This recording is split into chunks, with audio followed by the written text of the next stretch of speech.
दोस्तों, जो time decay होता है ऑप्शन बायर्स का दुश्मन, क्या ये दुश्मन वीकेंड पे भी दुश्मनी दिखाता है, जानेंगे इस वीडियो में। दोस्तों, आप लोगों को ये तो पता ही होगा कि ऑप्शंस ट्रेडिंग में टाइम डिके लगता है, और नहीं पता है तो ये मैंने ऑलरेडी आप लोगों को वीडियो डाल रखी है जिसमें बहुत ही आसान भाषा में सिखा रखा है कि टाइम डिके क्या होता है, कैसे काम करता है, ये सारी चीजें सिखा रखी हैं। यहाँ पे आपको इस वीडियो का लिंक मिल जाएगा। सो आई होप आप लोगों को ये तो पता होगा कि टाइम डिके क्या होता है। अब सबसे बड़ा सवाल यही आता है कि क्या टाइम डिके वीकेंड पे भी लगता है, क्योंकि वीकेंड पे कोई ट्रेडिंग तो हो नहीं रही है। तो टाइम डिके अगर लगता है तो कैसे लगता है, या फिर लगता ही नहीं है। तो दोस्तों, इसको एक इजी एग्जांपल से समझते हैं। सपोज करिए एक ऑप्शन सेलर है ए और दूसरा ऑप्शन सेलर है बी। ठीक है, अब मैं बात करता हूं ए के बारे में। सपोज करिए हमने ए से जाके पूछा, फ्राइडे का टाइम है, सपोज करिए आज फ्राइडे है, फ्राइडे का टाइम है, मार्केट ऑलमोस्ट क्लोज होने वाली है, लेट्स से 329 हो रहे हैं, 329 हो रहे हैं, और let's say next Thursday expiry है। अब ए के लिए भी 4 ही दिन बचे हैं, थर्सडे के लिए 4 ट्रेडिंग डेज बचे हैं। और बी के बारे में भी हम बात करेंगे। बी जो है वो मंडे की सुबह ट्रेड करेगा 9:15 बजे, जब मार्केट जस्ट खुलती है। बी के लिए भी 4 ट्रेडिंग डेज हैं, क्योंकि मंडे, ट्यूसडे, वेडनेसडे, थर्सडे। और ए के लिए भी 4 ट्रेडिंग डेज बचे हैं, मंडे, ट्यूसडे, वेडनेसडे, थर्सडे, क्योंकि फ्राइडे को मार्केट ऑलमोस्ट क्लोज होने वाली है। अब अगर ए से पूछा जाए कि क्या आप ऑप्शन सेल करना चाहोगे, क्या आप पुट या कॉल सेल करना चाहोगे, तो दोस्तों ये बंदा पता है क्या कहेगा। ये बंदा कहेगा कि भाई देखिए, अभी वीकेंड है, सैटरडे संडे है, कोई भी बहुत बड़ा इवेंट हो सकता है, कोई भी बहुत बड़ी न्यूज आ सकती है, जिसकी वजह से ए को बहुत ज्यादा रिस्क फील होगा। और इसी रिस्क की वजह से ए कहेगा कि मैं ऑप्शन सेल तो कर दूंगा, लेकिन उसके लिए मैं ज्यादा प्रीमियम चार्ज करूंगा, आप लोग ऐसे नॉर्मल से ज्यादा प्रीमियम चार्ज करूंगा मैं, क्योंकि ये रिस्क ले रहा हूं मैं वीकेंड पे कोई बहुत बड़ी न्यूज आने का, बहुत बड़ा इवेंट आने का। लेट से ए ने इसको 100 रुपए पे सेल कर दिया, फ्राइडे को मार्केट क्लोज होने से जस्ट पहले 100 रुपए पे एक ऑप्शन को सेल कर दिया।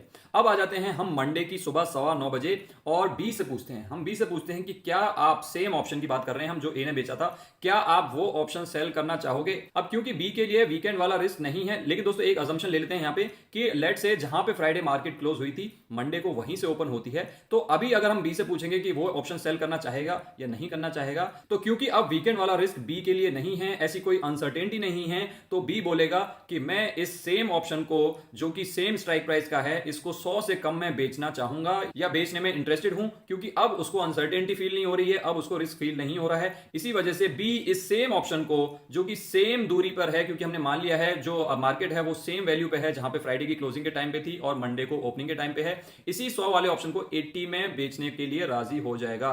और ये जो 20 रुपए का जो प्रीमियम में डिके होगा, अब क्योंकि वो 80 पे बेचने के लिए राजी हो जाएगा, तो ऑप्शन का प्राइस 80 हो जाएगा। तो फ्राइडे की क्लोजिंग के टाइम पे 100 था, और मंडे की ओपनिंग के टाइम पे हो गया है 80। तो ये जो ऑप्शन के प्राइस में ड्रॉप आया है, यही टाइम डिके यहां पे कहलाया जाएगा, और यही है टाइम डिके आपका वीकेंड वाला।